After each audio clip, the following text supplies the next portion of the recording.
Welcome to the event tutorial, and basically it's going to show you how the event cards work. Right now we have our test deck and it's been well used, but we're going to show you how events are triggered.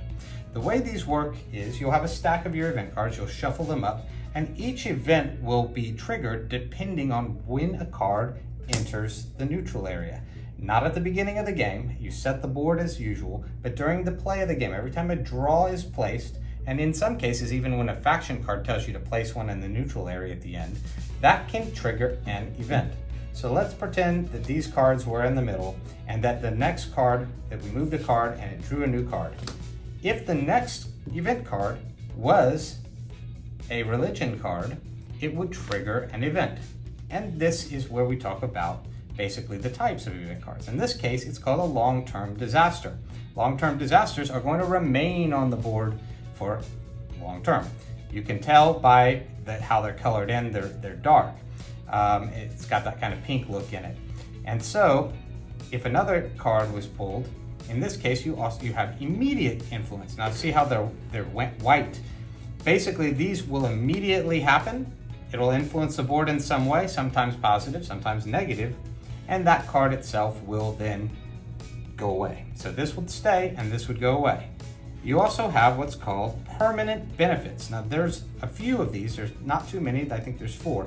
These cards will quietly and successfully give you benefits throughout the whole game. So they're gonna stay on the board just like long-term disasters, but in a positive way.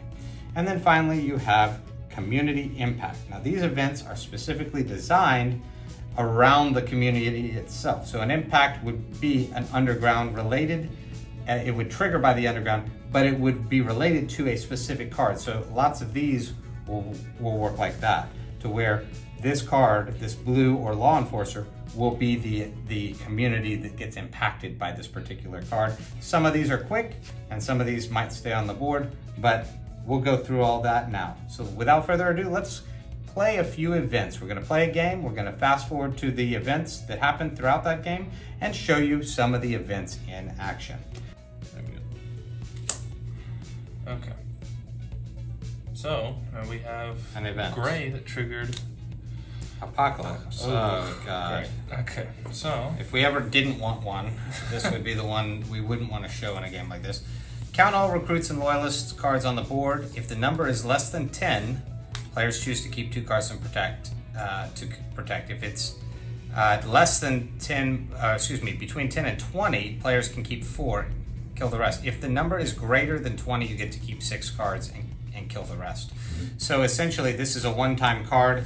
That means I can keep 6 cards. Yeah, because 1, he 2, can 3, keep 4, 5, 6, 7, 8, 9, 10. I have 10 by myself, almost and you 40 have more than that. So we know that there's more than 20.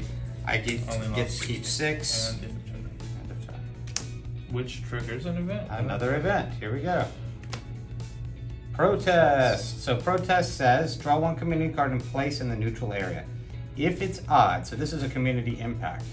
So this one, by the way, is gone, whereas this one's still on the board. This one is also going to be gone after it's done. If odd, move all cards of the drawn community on the board back to the neutral area. If even, each player may choose 1 card from that community on the board. So we'll see what card it is. It is not.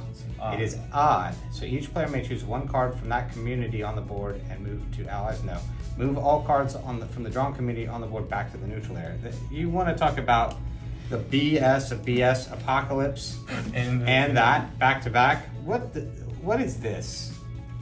I need the -8 grain so I can use my button reader.